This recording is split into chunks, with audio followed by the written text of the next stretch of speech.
লাদাখে এসে আমি যে ভুলটা করলাম এই ভুলটা তোমরা কেউ করো না, কারণ আমার মতো তাহলে তোমাদেরকেও পস্তাতে হবে। তো দেখতে পাচ্ছ আমার এত লেভেলের কষ্ট হচ্ছে না, আমি তোমাদেরকে কি বলবো। পুরো ভিডিওটা দেখো তাহলে তোমরাও বুঝতে পারবে যে আমি কি ভুলটা করেছিলাম। যাই হোক, দেখতে পাচ্ছ আমি এত লেভেলের হাঁপাচ্ছি না, আমি তোমাদেরকে কি বলবো, মানে আমি একা উঠতে পারছিলাম না। আমি বিশ্বদাকে বললাম যে বিশ্বদা একটু টেনে তুলো আমাকে, আমার সত্যি অনেকটা কষ্ট হচ্ছিল। যাই হোক গাইস, তোমাদেরকে আমি বলি আমরা আজকে যাচ্ছি শৃঙ্খলা পাস, যেটা হলো 16,580 ফিট উপরে। তো ওই জায়গাটা আজ যাচ্ছি, কিন্তু সকাল থেকেই না বৃষ্টি বৃষ্টি বৃষ্টি। তারপরও ভাবলাম যে চলো বৃষ্টি পড়লেও কিছু করার নেই, আমাদেরকে তো যেতে হবে যেহেতু আমরা ঘুরতে এসেছি। তো ওই জন্য আমি বিশ্বদা আরো সবাই মিলে আমরা বেরিয়ে পড়লাম শৃঙ্খলা পাসে যাওয়ার জন্য। আর এই দেখতে পাচ্ছ চারিদিকে মেঘ, মানে মেঘটা এত লেভেলের পড়েছে যে আমাদের রাস্তার সামনের দিকে আমরা কিছুই দেখতে পাচ্ছিলাম না। তো তারপরে যেতে যেতে দেখি হঠাৎ করে না স্নোফল হচ্ছে, মানে বৃষ্টির সাথে সাথে স্নোফল শুরু হয়েছে। আর আমরা এতটা এক্সাইটেড হয়ে গেছি না দেখে, তো আমাদেরকে দেখে বুঝতেই তো পারছো। কারণ দেখো আমরা কখনো ভাবিনি যে এই সময় এসে আমরা স্নোবল দেখতে পাবো। আর আমার কাছে হয়তো সেকেন্ড টাইম স্নোবল, বাট আমার সাথে যারা ছিল যেরকম বিশ্বদা, তো তার হলো ফার্স্ট টাইম। তো দেখতে পাচ্ছ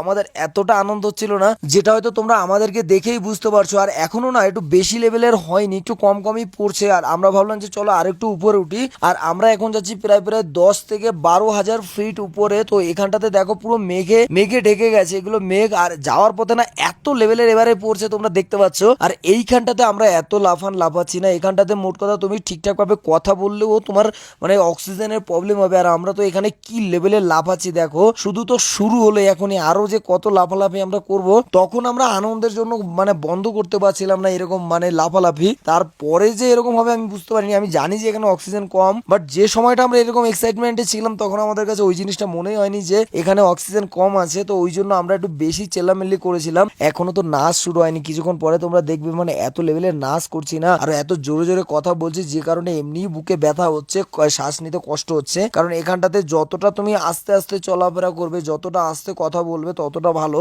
কারণ শুধুমাত্র আমরা না, এখানটাতে অনেকে থাকে যারা হলো অক্সিজেন নিয়ে আসে, আর আমরা তো পুরোপুরি সিম্পল এসছি। আর এই সময়টাতে আমরা স্নোফল দেখতে পারবো এটা কখনো ভাবিনি, কারণ এই সময়টা না এতটা দেখা যায় না। বাট এই সবে শুরু হচ্ছে, আর 1 থেকে 1.5 মাস পরে পুরো বরফে ভরে যাবে এইসব জায়গা। আর এবারে দেখো নাচ করছি কি লেভেলের। তো আমার সাথে যে বিশ্বদা আছে দেখতে হচ্ছে, বিশ্বদার কিন্তু ফার্স্ট টাইম এরকম বরফে এসে দেখছে। আর এখানটাতে এসে এরকম দেখছে বরফ পড়ছে আর নিজেকে ঠিক রাখতে পারেনি। আর এইদিকে আমি নিজেকে ঠিক রাখতে পারিনি, তাই শুয়ে পড়েছি একটুখানি। কারণ আমার অনেকটা কষ্ট হচ্ছিল, যে কষ্টটার জন্য আমার বুকে ব্যথা হচ্ছে অনেক, কারণ নিঃশ্বাসই নিতে পারছিলাম না। এমনিতেই তো এখানে অক্সিজেন কম, তারপরে যদি আরো লাফালাফি করো, বেশি জোরে কথা বলো, তাহলে তুমি অক্সিজেন নিতেই পারবে না সেরকম মনে হবে। আর এখনো কিন্তু উপরে আমরা যেতে পারিনি, এখন হয়তো আমরা কত 13,000 ফিট উপরে আছি। আমরা এখন এখান থেকে 16,500 ফিট উপরে উঠবো। আর তারপরে আমরা যেদিন লাদাখ যাব সেদিন তো আরো উপরে। তো তাই জন্য একটা জিনিস ভাবছি, আমি যে এই ভুলটা করেছি তোমরা কেউ করো না। তো এখানে আমি নিজেই উঠতে পারছিলাম না, বিশ্বদাকে বললাম যে আমাকে একটু টেনে তোলো। আর জল খেতে ইচ্ছা করছে এতটা না, আমাদের কাছে কোনো জল ছিল না। আমি ভাবছি এখানে ড্রেনের জল খাবো, কিন্তু এই ড্রেনের জলটা একটু নোংরা টাইপের হতে পারে যেহেতু পাশ দিয়ে আসছে। তো তাই জন্য আমি আর খাইনি। তো অনেকক্ষণ কষ্ট করার পরে আমরা দেখো ফাইনালি চলে এসেছি শৃঙ্খলা পাস। এটাই হলো সেই শৃঙ্খলা পাস যেখানটাতে আসার জন্য আমরা এতটা কষ্ট করেছি। এখানে দেখো এত পরিমাণে হাওয়া হচ্ছে, আর তার উপরে পড়ছে স্নোফল। আর এখন এখানকার টেম্পারেচার ছিল -2। তো তাহলে বুঝতেই তো পারছো কতটা ঠান্ডা লাগবে। আর এখানে দেখো বরফ পড়েছে, যে বরফগুলো পুরোপুরি আমি হাতের উপরে নিয়েছি।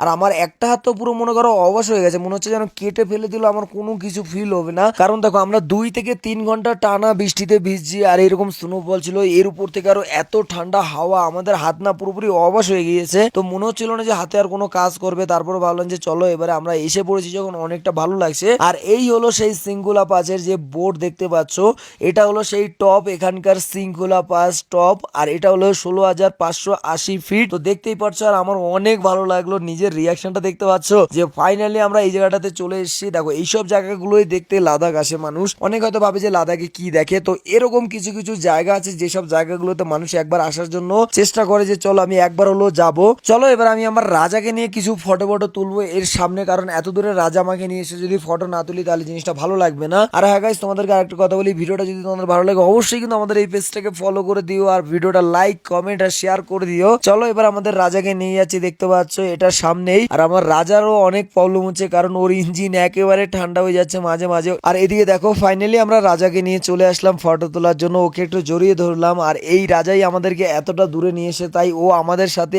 একভাবে আছে। যাই হোক গাইস, চলো এবার আমরা এই ভিডিওটা শেষ করছি, দেখা হচ্ছে আর একটা নতুন লাদাখের ভিডিও নিয়ে।